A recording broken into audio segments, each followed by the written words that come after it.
Jérusalem est une ville unique pour des cultures multiples. La cité millénaire émerge au milieu de collines calcaires à 800 mètres d'altitude. En 3000 ans d'existence, Jérusalem s'est constitué un riche passé historique contenu dans la vieille ville derrière ses murailles.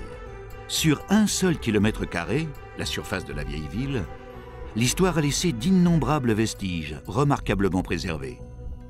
Ici, on parcourt le temps en se promenant dans les rues. Bien antérieure à la période romaine, les traces de l'histoire remontent à l'époque du premier rempart de la ville, au 8e siècle avant Jésus-Christ. Le passé fait l'objet de soins attentifs.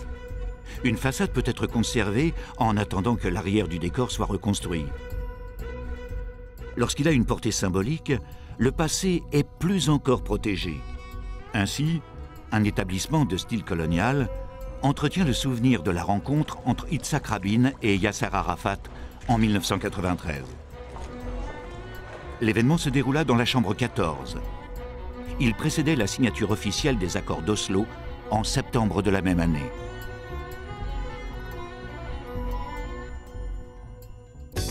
La ville millénaire possède également un visage contemporain. Les nouveaux quartiers se développent en épousant les reliefs. Ils encadrent les bâtiments administratifs installés à distance de la vieille ville. À Jérusalem sont établis les principaux organes gouvernementaux d'Israël, car les Israéliens considèrent la ville comme leur capitale, Tel Aviv étant la capitale pour la communauté internationale.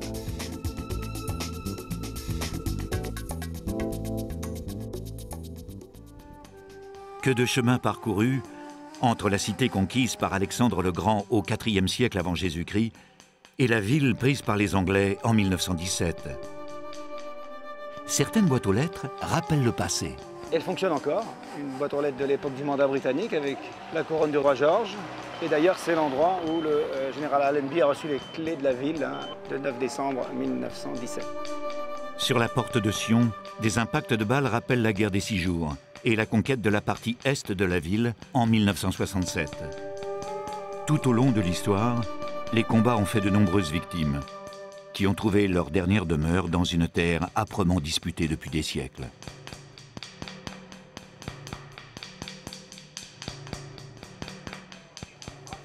Dans une ville qu'ils occupent, les Israéliens imposent leurs règles de sécurité. Les policiers et les hommes en armes en sont la partie visible. Le mur de séparation dressé par les Israéliens isole Jérusalem des autres territoires occupés, bien au-delà des remparts élevés par les Ottomans autour de la vieille ville. Au-delà des passions, l'espoir de paix anime une population multipliée par 70 en un siècle et demi. Le Grand Jérusalem compte plus de 700 000 habitants. La population se répartit en 2 composantes principales.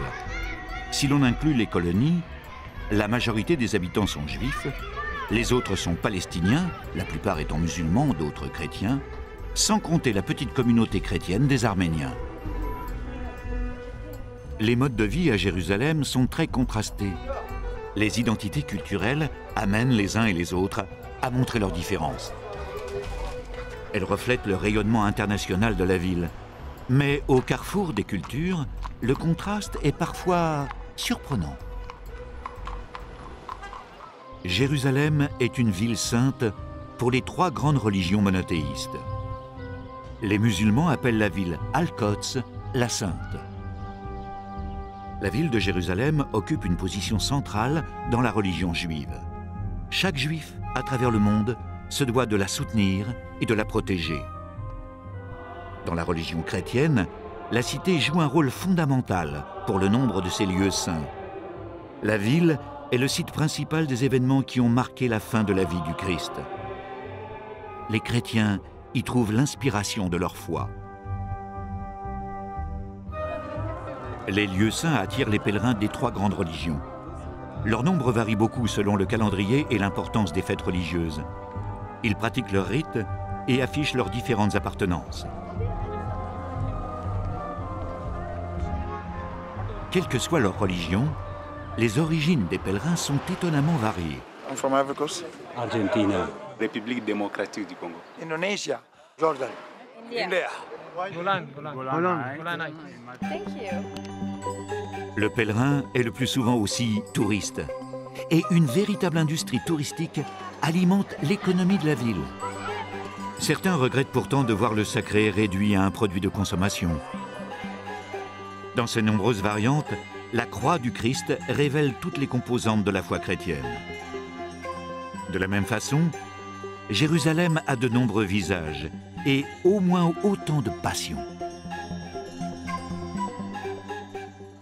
Les influences multiples dégagent parfois l'impression d'une grande harmonie.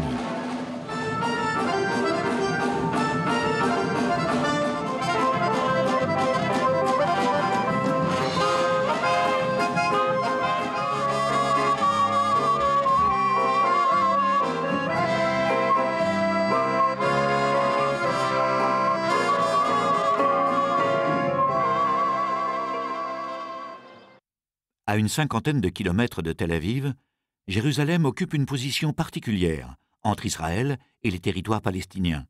Dès la création d'Israël en 1948, la ville fut divisée, comme la Palestine. La vieille ville et la partie est furent intégrées à la Jordanie et la partie ouest fut attribuée aux Juifs. Dans la vieille ville, le dôme du rocher éclaire le quartier musulman de son revêtement doré. Le site est bordé par les murailles élevées au XVIe siècle à l'initiative du sultan ottoman Soliman le Magnifique. Sur le mont du Temple, le dôme du rocher domine l'esplanade des mosquées.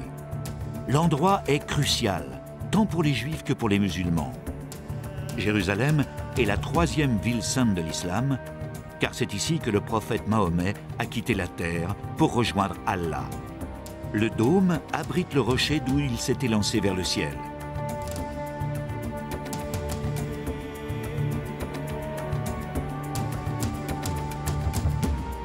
Le temple se trouvait à l'emplacement des mosquées avant sa destruction. C'est pourquoi les Juifs vénèrent aussi l'endroit, un lieu très symbolique pour les fidèles des deux religions.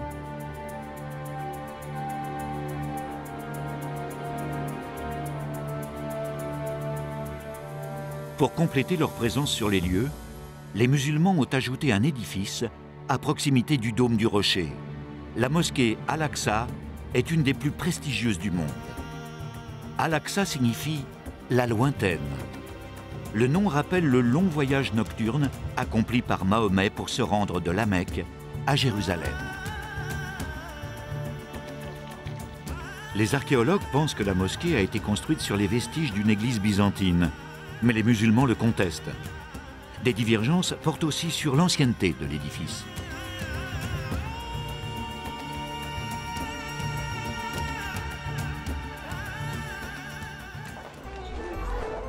Dans le quartier musulman, un souk étend son réseau de ruelles dans la grande tradition proche orientale.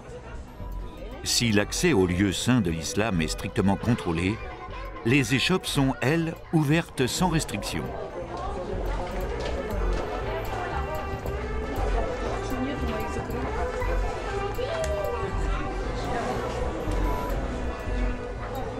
Personne ne trouve à redire au foisonnement des couleurs et des senteurs. Dans le souk règne une animation permanente. Chacun respecte l'espace de l'autre, y compris dans la petite mosquée. Une atmosphère plutôt décontractée, où les conflits ne semblent pas d'actualité.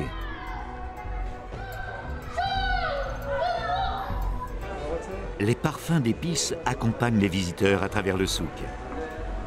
Parmi les produits de référence, l'encens est présent dans les rituels de nombreuses religions.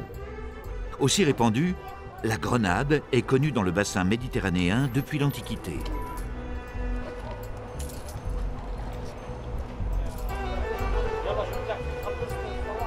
Chez le boulanger arabe, les gestes se sont adaptés à la production à la chaîne.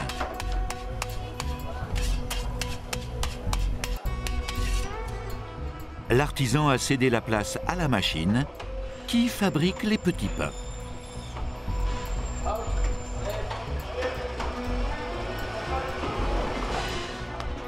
Mais dans certains cas, la main de l'homme est irremplaçable pour donner une forme aux couronnes de pain couvertes de grains de sésame.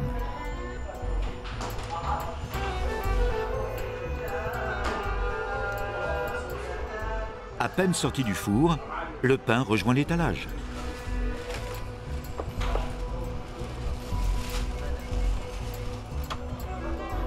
Dans le souk, chacun s'active, dans une insouciance apparente. Mais toujours, les militaires veillent.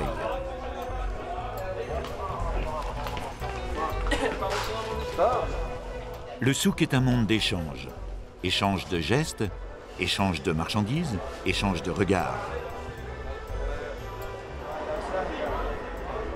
Les gens s'expriment avec peu de mots et les attitudes suffisent pour se comprendre.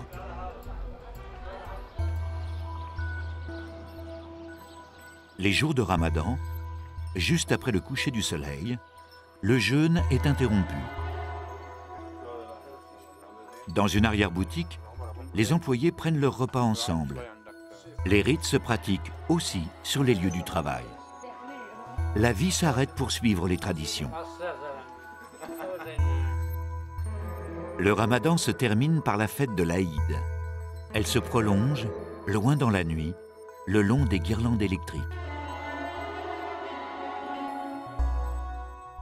Dans le quartier musulman, on suit le tracé de la Via Dolorosa, la voie douloureuse en latin.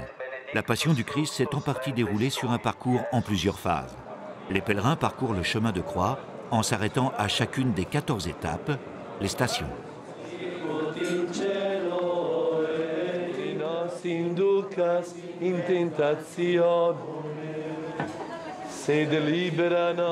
Le cortège revit les derniers moments du Christ. Nous suivons les pas du Christ le jour où il a été condamné. Le même jour où, chargé de sa croix, il a monté le chemin du Golgotha pour y être crucifié. À chaque station, les pèlerins se recueillent. Afin de soulager la souffrance du Christ, les soldats romains qui l'escortaient réquisitionnèrent un homme de passage. Pour avoir aidé le Christ à porter la croix, on rend hommage à Simon de Cyrène.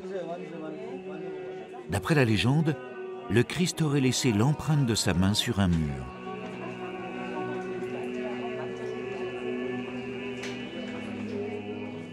Les origines du chemin de croix remontent au XIVe siècle. La plupart des épisodes sont décrits par la Bible dans les évangiles. Au Moyen Âge, les nombreux pèlerins étaient logés dans des hospices.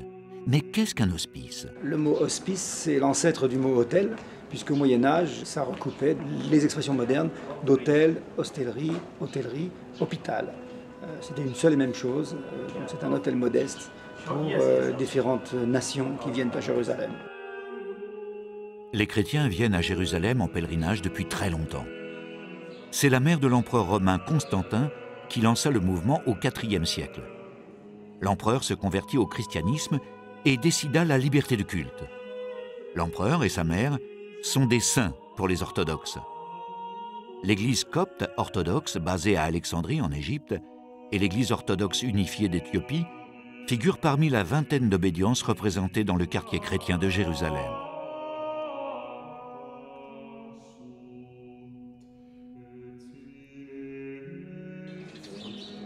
Le Golgotha est le lieu où le Christ fut mis en croix. À cet endroit s'élève l'édifice chrétien le plus sacré, la basilique du Saint-Sépulcre. La mère de l'empereur Constantin identifia l'emplacement, qui suscita très vite une ferveur incroyable. Les pèlerins se pressent autour de la pierre de l'onction. Le corps du Christ y aurait été déposé avant d'être mis au tombeau. L'affluence est telle qu'il faut organiser les visites pour éviter que les pèlerins ne s'attardent.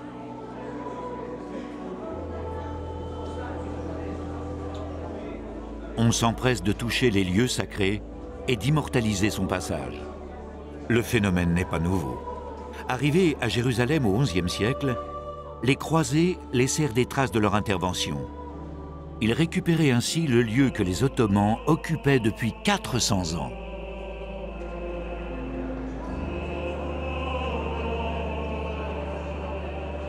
La basilique du Saint-Sépulcre attise les rivalités entre les différentes églises chrétiennes qui s'en partagent la propriété. Pour limiter les conflits, les clés de l'édifice sont, depuis 7 siècles, confiées à 2 familles musulmanes.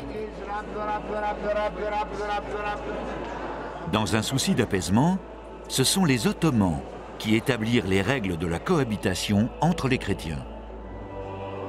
Beaucoup regrettent ces rivalités, comme la location des croix destinée à revivre la Passion sur la Via Dolorosa.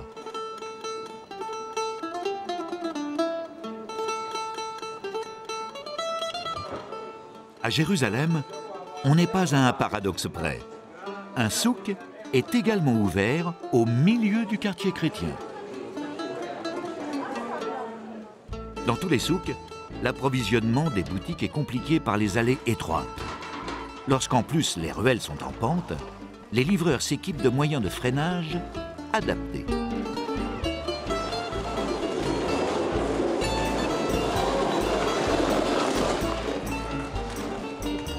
Au Proche-Orient, le narguilé est très répandu.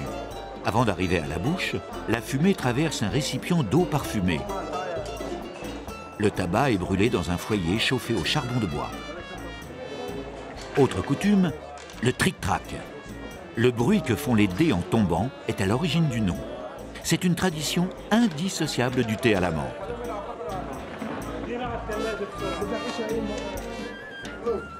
Les moucharabiés permettaient de voir sans être vus, une caractéristique de l'architecture musulmane. L'architecture de la citadelle s'inspire de celle des croisés. L'édifice repris aux musulmans a subi de nombreux aménagements à différentes périodes de l'histoire. Le site a été choisi pour sa position dominante à l'ouest de Jérusalem.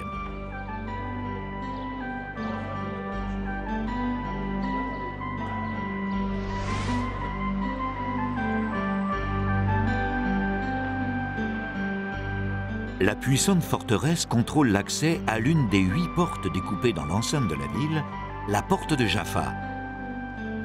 Elle ouvre un passage en chicane destiné à ralentir l'éventuelle incursion d'ennemis.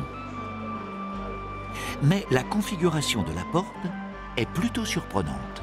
Personne ne se pose la question pourquoi on a une porte alors qu'on pourrait passer par cette ouverture gigantesque ici.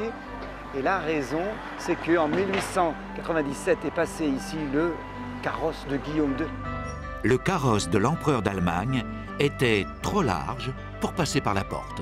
Alors qu'ont fait les Turcs, ils ont cassé un morceau de la muraille pour faire passer le carrosse de Guillaume II. Sur les murs, la mention des noms de rues ne doit rien au hasard. La disposition change en fonction des époques. Les Britanniques, évidemment, ont mis l'hébreu en bas, puisque les Juifs étaient minoritaires, l'arabe au milieu et l'anglais, langue de la puissance de l'époque, en haut. Après 1948, les Jordaniens ont pris contrôle de la vieille ville de Jérusalem. Ils ont évidemment mis le nom de la place qui est ici à l'intérieur de la ville avec un thème musulman. Et vous voyez ici, le texte a été mis en arabe en premier et il est encadré en jaune et en anglais en dessous. Après la guerre des 6 jours et la conquête de la vieille ville par Israël, on a rajouté l'hébreu évidemment en haut, dans le même style, et vous voyez que c'est un nouvel encadrement. Donc vous avez ici la chronologie de la suprématie ici à Jérusalem exprimée dans les langues et dans les textes.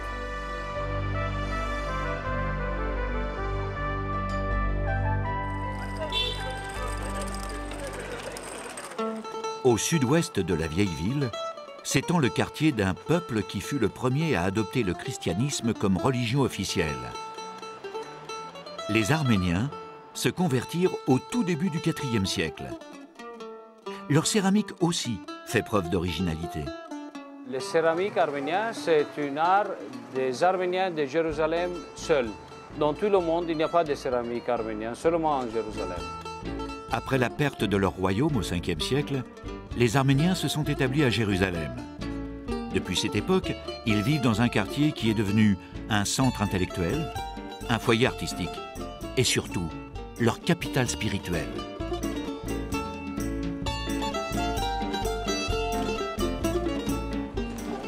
Les séminaristes se rendent à l'office dans la cathédrale arménienne Saint-Jacques. Parce que les Ottomans avaient interdit aux Arméniens l'usage des cloches pour appeler les fidèles, on frappe sur une planche de bois le cimandre.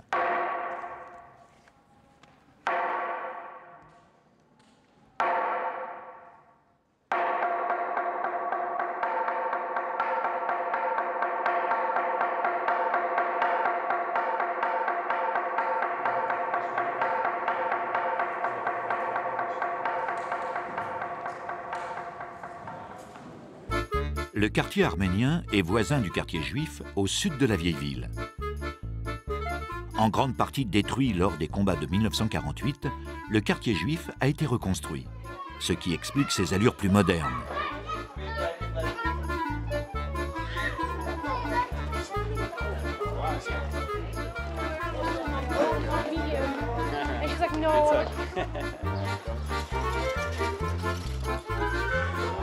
Le quartier a également été réaménagé après la guerre des 6 jours en 1967, lorsque la ville entière est passée sous contrôle israélien.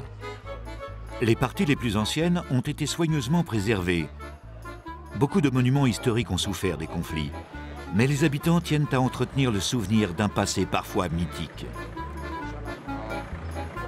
Livraison d'une statue du roi David dans son emballage d'origine.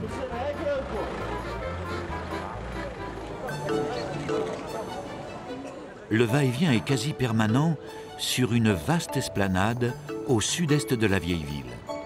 Elle s'étend à l'emplacement d'un quartier palestinien qui fut rasé après la guerre des 6 jours.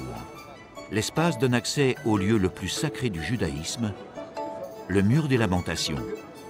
On reconnaît les juifs hassidim, ultra-orthodoxes, à leurs vêtements noirs. Comme tous les juifs, ils se recueillent en associant les lectures pieuses, les baisers sur les pierres ancestrales et les balancements du corps. Le mur est le seul vestige de l'enceinte du temple d'Hérode, détruit par les Romains. Les Juifs y viennent pleurer la perte de leur temple, d'où l'appellation mur des lamentations. Dans les fissures, on glisse des vœux pour qu'ils soient exaucés.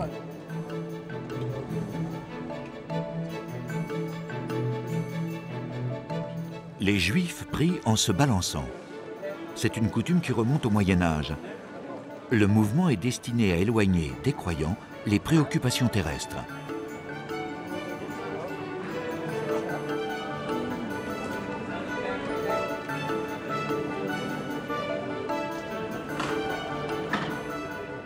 Une partie est réservée aux femmes tenues de se couvrir et de porter des vêtements sobres.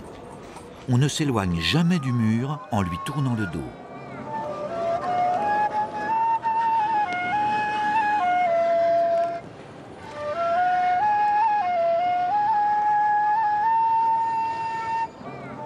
La sécurité est renforcée devant le mur des lamentations.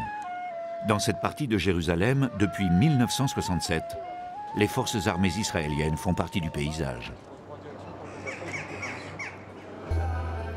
Une partie du mur des lamentations jouxte une voûte immense. L'endroit, meublé comme une synagogue, est réservé aux hommes.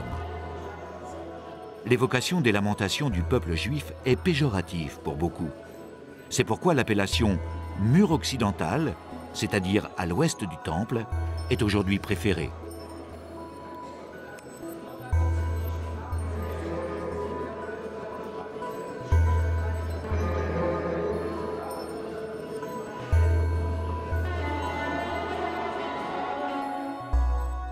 Un passage souterrain dégagé par les archéologues permet de traverser les fondations de l'ancien édifice.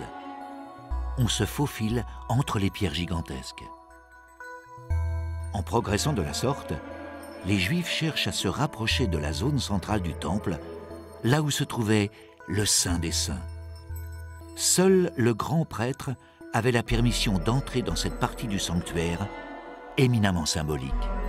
Le judaïsme considère que la présence divine sur terre se concentre à cet endroit-là, à l'emplacement du Saint des Saints, et c'est aussi considéré comme le centre du monde. Donc ça a une valeur de pouvoir se rapprocher de cet endroit sans monter sur l'esplanade, qui est une chose interdite dans l'orthodoxie juive. Quand on est sous terre, on ne s'en rend pas compte, mais la grande proximité des lieux saints juifs et musulmans crée évidemment une concurrence visuelle et sonore. Pour la fête de Rosh Hashanah, le Nouvel An juif, les pratiquants se regroupent devant le mur des lamentations à la fin de la journée. Les chants des Juifs couvrent les invitations à la prière des mosquées voisines, dans une étonnante cacophonie.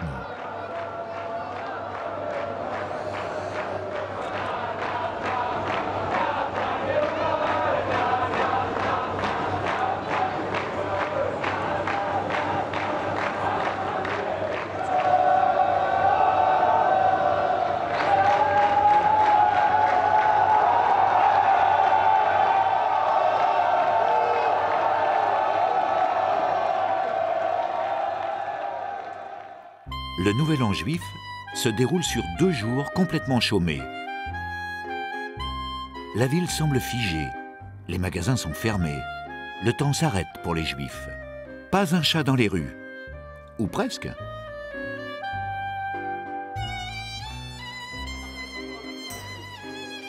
Le Nouvel An ne tombe pas tous les ans à la même date, car le calendrier juif est lunaire. C'est l'occasion d'un repas festif qui respecte les prescriptions de la loi. La nourriture est cachère, c'est-à-dire conforme à la loi juive. Cela signifie qu'on ne doit pas mélanger les nourritures à base de viande et de lait.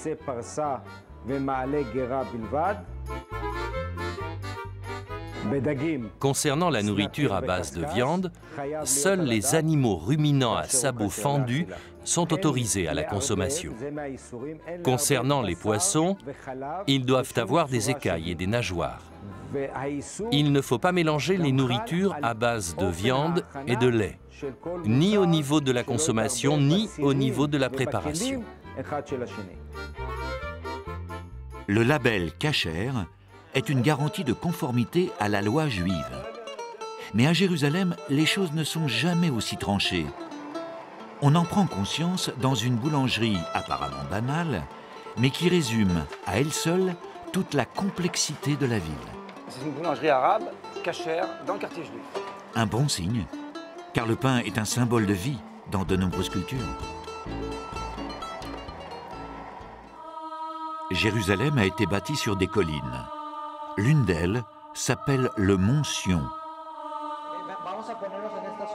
L'église de la Dormition est vénérée par les chrétiens.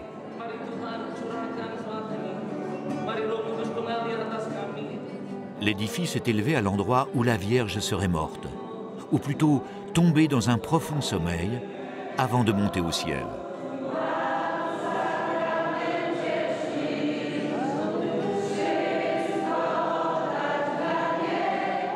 L'endroit revêt aussi une grande importance pour les Juifs.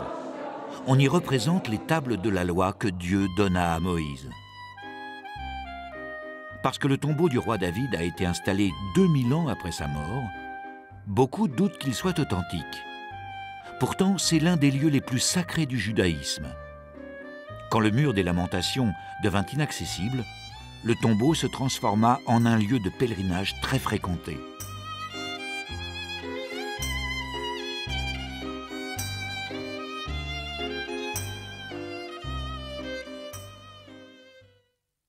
Le statut de Jérusalem-Est est un point très sensible dans le contentieux entre Israéliens et Palestiniens. En effet, pour les Israéliens, il n'est pas question que Jérusalem soit à nouveau partagée en deux. Quant aux Palestiniens, ils réclament leur souveraineté sur Jérusalem-Est, dont ils souhaitent qu'elle devienne la capitale de l'État palestinien.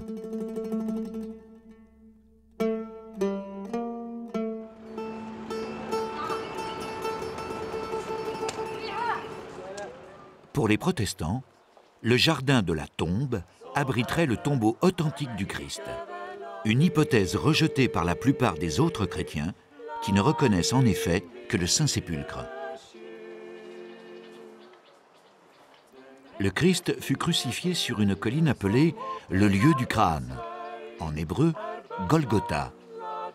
La tombe du Christ fut offerte par un prêtre du temple, Joseph d'Arimathie, et fut fermée par une pierre circulaire, un dispositif qui correspond à la tombe du jardin.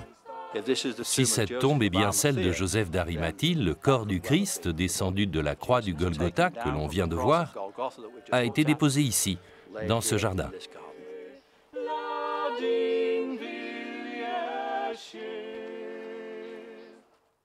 Toujours à l'est, le mont des Oliviers est également un haut lieu de l'histoire biblique.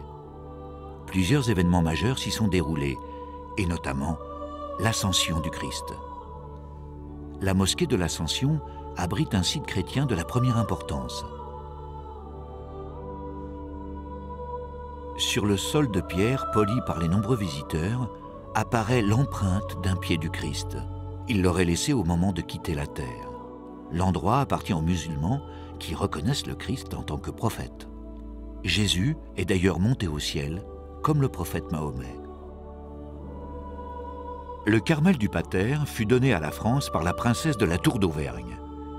Au XIXe siècle, la dame fut émue par la dégradation des lieux saints. Elle décida la construction d'un couvent de carmélites en l'honneur du Paternoster. Chez les chrétiens, le Notre Père est la prière la plus connue. Il est récité par les catholiques et les orthodoxes à la messe, mais les protestants l'utilisent aussi dans leur culte. La célèbre prière est écrite en différentes langues sur des carreaux de céramique à même les murs du cloître. Le texte aurait été composé par le Christ lui-même en réponse à ses apôtres qui lui demandaient comment prier.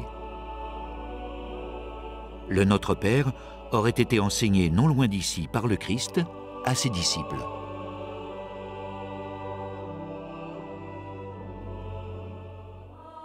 L'église de Marie-Madeleine appartient au rite orthodoxe russe. Elle côtoie l'église de toutes les nations. Le fronton est orné d'une mosaïque réaliste qui montre le Christ portant les souffrances du monde. L'église domine le jardin de Gethsémani, appelé aussi Jardin des Oliviers, où Jésus fut arrêté. Certains oliviers seraient contemporains de l'époque du Christ. Les Juifs souhaitent être inhumés sur le mont des Oliviers, car selon le prophète Zacharie, le Messie passera par ici le jour du jugement dernier. Ceux qui sont enterrés ici seront les premiers à ressusciter.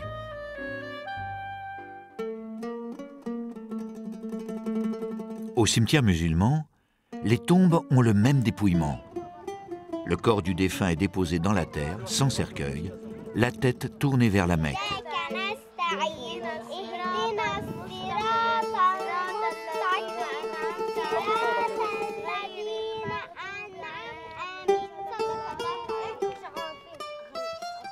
Sur le mont des Oliviers, l'église de l'Assomption s'enfonce dans le sol vers une crypte très profonde.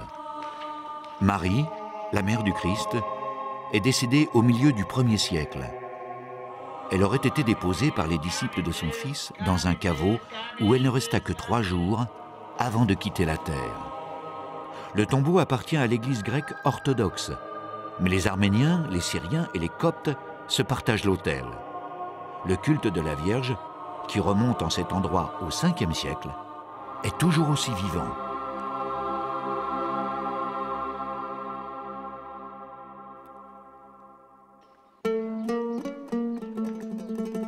Des tombes monumentales ont été installées dans la vallée du Cédron, au pied du mont des Oliviers. Selon certaines traditions, les tombeaux sont attribués à différentes personnalités comme Absalom, le fils indigne du roi David. Il est plus vraisemblable que les tombes appartenaient à des notables plusieurs siècles avant Jésus-Christ. La vallée du Cédron sépare Jérusalem-Est de la vieille ville. Jérusalem s'est développée rapidement vers l'ouest. La partie occidentale est une ville moderne, dans laquelle les références au passé ne sont pas absentes. L'architecte espagnol Santiago Calatrava a dessiné un pont dont les lignes s'inspirent de la harpe dont jouait le roi David, selon la Bible.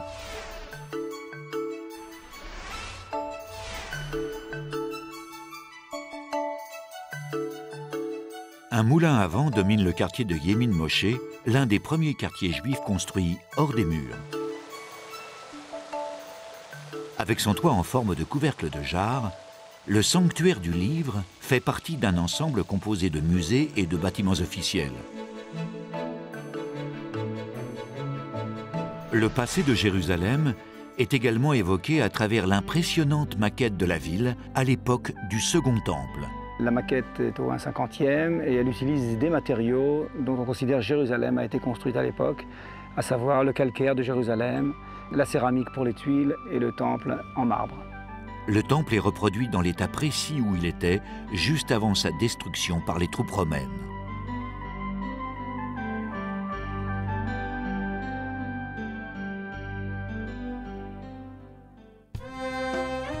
Les bâtiments de Yad Vashem perpétuent la mémoire des victimes de la Shoah. Yad Vashem est un campus de 45 hectares dédié à la mémoire de l'Holocauste, à l'éducation, à la documentation et à la recherche. Nous avons ici plusieurs musées, des sites commémoratifs, des centres de recherche pour nous permettre d'atteindre notre but, avoir un mémorial approprié en l'honneur des victimes de l'Holocauste et bien sûr pour raconter aussi l'histoire des survivants. À l'ensemble des documents historiques s'ajoute une symbolique très forte. Le fait qu'il soit situé à Jérusalem accentue, il me semble, l'impact de l'ensemble. Le fait d'être situé sur cette montagne, le mont du souvenir, est bien sûr un symbole. Nous avons beaucoup de choses à l'intérieur.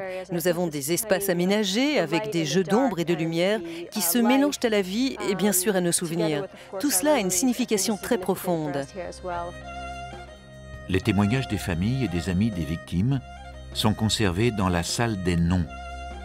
3 millions de noms ont déjà été recensés sur les 6 millions de Juifs exterminés pendant la Deuxième Guerre. En 1946, une organisation armée clandestine sioniste, l'Irgun, commit un attentat contre le quartier général de l'armée britannique à l'hôtel King David, une institution à Jérusalem. L'explosion, qui fit de nombreuses victimes, détruisit tout un pan de l'établissement et contribua au départ des Anglais, ce qui enclencha le processus de création d'Israël.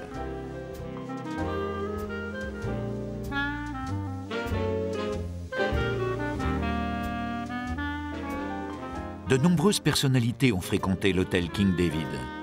Les signatures des hôtes prestigieux balisent les couloirs de la maison.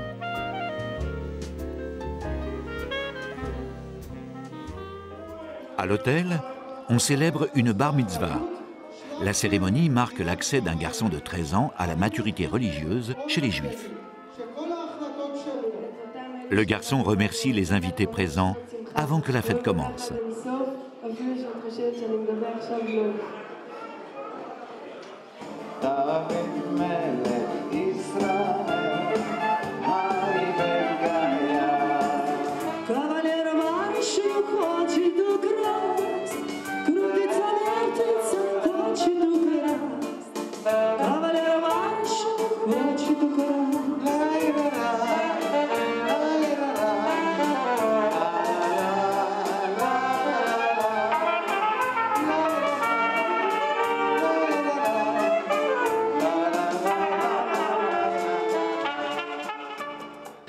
L'architecte de l'Empire State Building à New York a aussi réalisé le siège de la YMCA à Jérusalem. L'association des jeunes gens chrétiens a été fondée à Londres pour atteindre l'équilibre entre le corps, l'esprit et l'âme. Au milieu d'influences multiples, Jérusalem recherche son équilibre.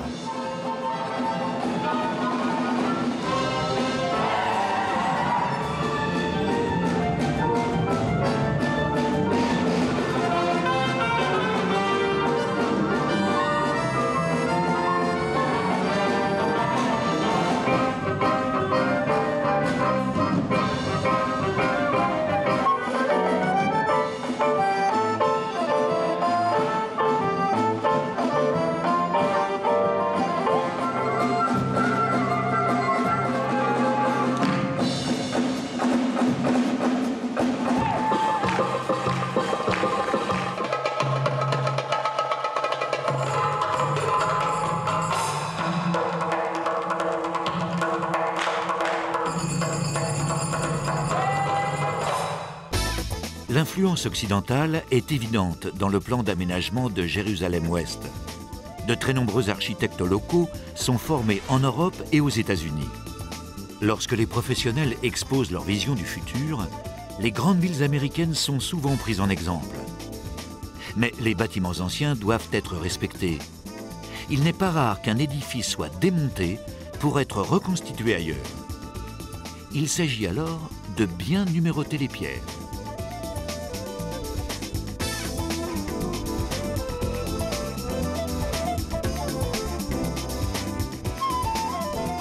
Les habitants de Jérusalem s'installent de plus en plus à la périphérie de la ville, un phénomène bien connu dans la plupart des grandes cités. Les autorités cherchent à enrayer le mouvement en dynamisant et en modernisant l'activité économique. En effet, Jérusalem subit la concurrence de Tel Aviv, qui fournit beaucoup plus d'emplois et permet un mode de vie plus décontracté. Certains secteurs exigent une main-d'œuvre hautement qualifiée. Dans le monde, la moitié des pierres précieuses de qualité provient d'Israël. Les ateliers de taille et de polissage du diamant bénéficient d'une réputation internationale. Le travail de présentation de la pierre se fait en fonction du prix qu'elle pourra rapporter. En fonction du prix estimé et de sa pureté, la pierre sera taillée dans des formes différentes. Et la façon dont la pierre est taillée est importante pour déterminer son prix. En la taillant, on réduit la pierre de 40%. Donc si sa valeur initiale est de 5 carats, une fois le travail effectué, elle sera ramenée à 4 carats. Les technologies utilisées sont considérées comme les plus avancées du monde.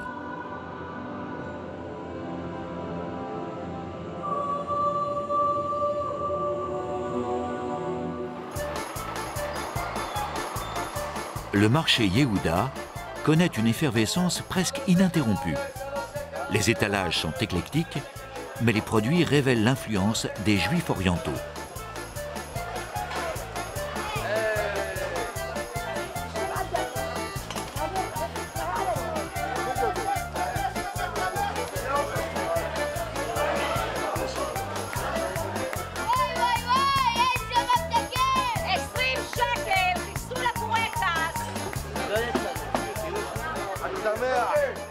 Au milieu des scènes de la vie quotidienne, les références religieuses ne sont jamais éloignées.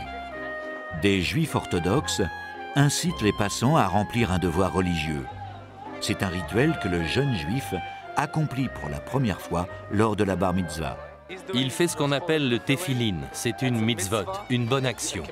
Dieu nous a commandé de mettre chaque jour le téphilin sur nos bras et sur notre tête.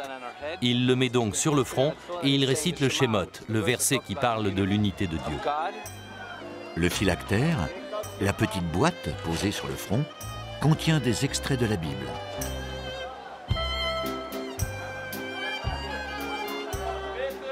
Sur la rue Ben Yehuda, les artistes amateurs tentent de percer.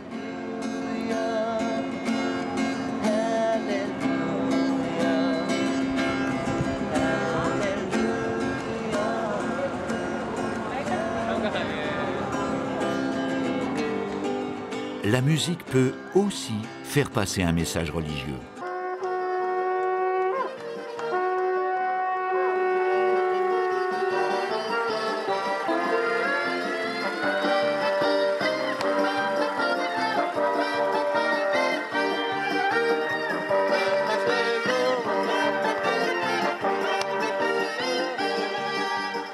Là, on est tombé sur un groupe de juifs ultra-orthodoxes qui sont des fidèles de Breslav, des chassidés de Breslav. Et leur approche, c'est le judaïsme dans la joie. Pas uniquement dans l'étude, pas uniquement s'abîmer dans la parole de la Torah et l'étudier. On peut arriver à une félicité aussi en dansant et en chantant et dans la réjouissance.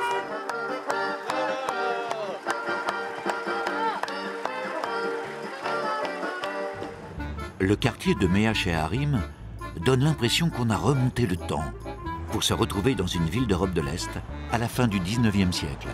Les Juifs ultra-orthodoxes n'ont rien changé à leur habillement. Les hommes portent toujours les mêmes vêtements noirs et les femmes une longue robe enveloppante.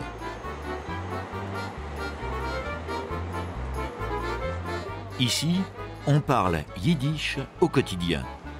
Le yiddish est la langue principale utilisée au cours du dernier millénaire par les juifs askénazes originaires d'Europe de l'Est. L'hébreu est en effet réservé aux activités religieuses. Les hommes consacrent une grande partie de leur temps à l'étude des textes sacrés et à la prière. Les études religieuses sont financées en partie par l'État israélien et les communautés orthodoxes de l'étranger.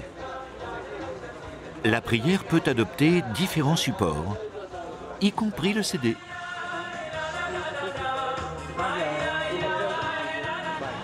Beaucoup d'aspects du monde moderne sont rejetés par les juifs ultra-orthodoxes. Ils se méfient de la télévision. Le téléphone est permis, mais les journaux sont interdits.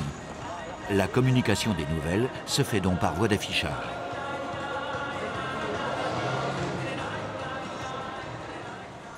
Est-ce pour échapper aux tentations de la vie moderne? Les Juifs orthodoxes ont souvent l'air pressés.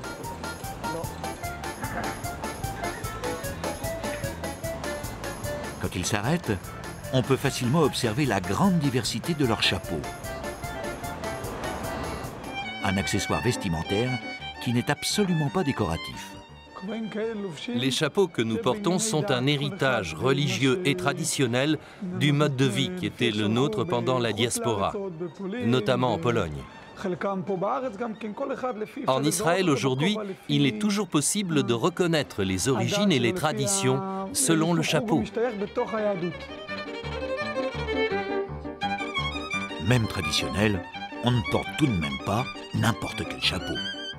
Oui, il est trop petit. Le chapeau a une dimension symbolique très précise.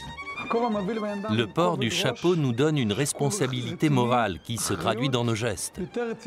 Comme si quelqu'un venu d'en haut nous confiait le chapeau pour nous donner une responsabilité. Jadis, à Jérusalem, on pouvait reconnaître le métier d'une personne au type de chapeau qu'elle portait.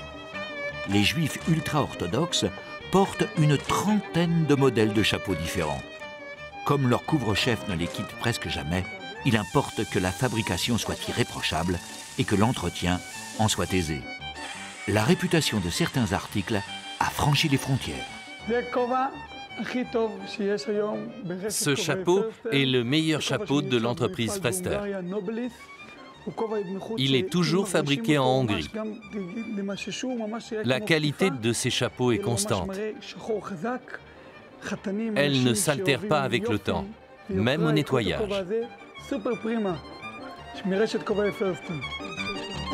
Et quand le noir devient monotone, on passe au rouge. Mais ce n'est pas tout à fait conforme aux prescriptions. La natalité est forte chez les Juifs ultra-orthodoxes. D'après les statistiques, les femmes de la communauté ont au moins 7 enfants en moyenne, presque le triple de la moyenne nationale.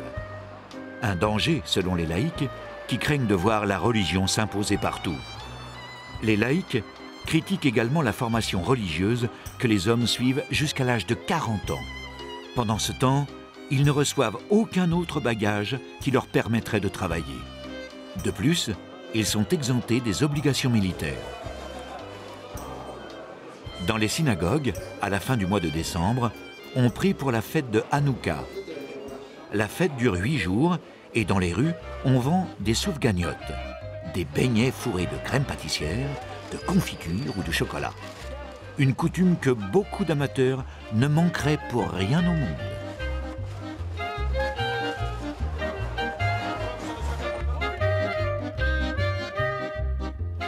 Hanouka est la fête des Lumières.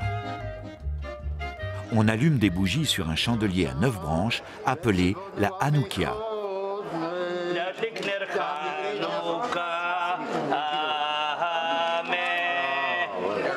Chaque jour, on allume une bougie supplémentaire. La répétition du geste représente la propagation de la foi juive. Il est interdit de toucher aux bougies allumées et de s'en servir pour un autre usage. Hanouka est une fête chaleureuse qui regroupe les membres de la famille. La tradition familiale est très respectée, mais cela n'empêche pas de chanter dans la rue.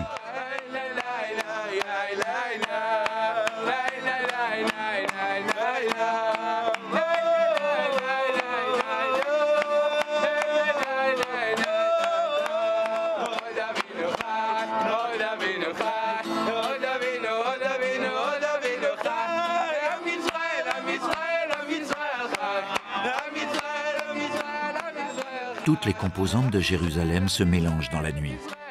Elles ne se confondent pas encore, tant elles sont attachées à leur identité. Mais un jour, il faudra qu'elles se rapprochent pour se fondre au cœur de la ville passion.